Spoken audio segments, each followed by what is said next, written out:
I don't want to rehash everything. You can look back at my post history to see the full story, so I'll post a brief overview and add a little more background.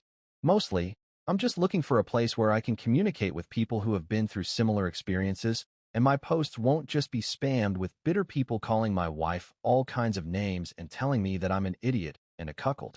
We've been married for 10 years now, and we lived together for over 5 years before we got married. Long story long, I discovered some old emails from 2008 between my wife and an old friend of hers. I dug in and found several other emails and pieced together that she had gone on several dates with another man, and that, on at least one occasion, they had sex after one of the dates. We were dating long distance at this point, but we had already agreed that I would leave my current job and move in with her, so we were in an exclusive relationship. Things were a little rocky after we first moved in, but after those first couple of years we found our feet, and our relationship and marriage has been absolutely wonderful. We have very open communication, and while we didn't necessarily do it consciously, we know each other's passwords and pins to unlock each other's phones. We've never had a problem asking one another to look through each other's phone to find something like a recipe or a shopping list, or showing the other a funny text/meme. She's never guarded her communications, as it seems most actively cheating partners do. As to why she didn't tell me, she knew that my only other long-term relationship ended when my girlfriend cheated on me. I never went through any sort of counseling for it, and it really damaged me. She knew it was a deal breaker for me, and if she told me then, it would have been over with no questions asked. Hell, I know that back then would have likely ruined my ability to have a healthy relationship ever again.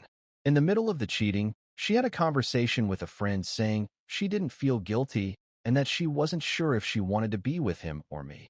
He was from a very wealthy family, working for the family business, and at that point I was a poor, broke guy just starting my career.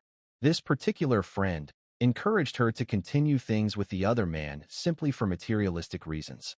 A few weeks later, in another convo with a different friend, she confided that she had grown to dislike spending time with the other man because she kept thinking of me, and it really drove home that she wanted to be with me and not him.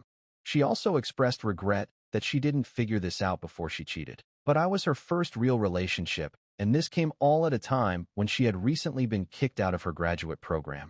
Many of her close friends had moved away to begin careers, and I was a 6-hour drive away, and we could only see each other about 1 weekend per month or so. She has not used those as excuses with me, but after reading through a lot of her conversations from that time period, it was pretty evident that she was depressed and going through a very self-destructive phase. I didn't know the full extent at the time. When I found this out a few weeks back, I was so incredibly hurt. I grieved. I am still grieving, and I was angry. Above all of these things, though, I knew I still loved my wife, and, more importantly, I am still in love with my wife. I did some stealthing through her social media accounts and found absolutely no evidence of any other infidelity. I even went through her text history and searched relevant keywords, nada. As I said, I am still hurting and shaken because all of this is new to me. I have started seeing a therapist again, and we are going to marriage counseling. She has been willing to sit and talk whenever I need to talk or ask questions. She acknowledges the pain she caused and continues to ask for forgiveness, and she wants to put in work to repair things. She hasn't tried to discount my feelings because it happened when it happened. Honestly, she seems to be doing all the right things. I know we have a tough road ahead. We are going to have some extremely rough discussions ahead, but we love another, and I am hopeful for our future together. Thanks for reading my stream of consciousness. I know that others have dealt with much harder, recent, and traumatic infidelity experiences, but it is oddly comforting to know that there are other people going through somewhat similar issues, and that they are willing to work to save their marriages. I felt like everyone else on Reddit was angry that I wasn't ready to file for divorce immediately,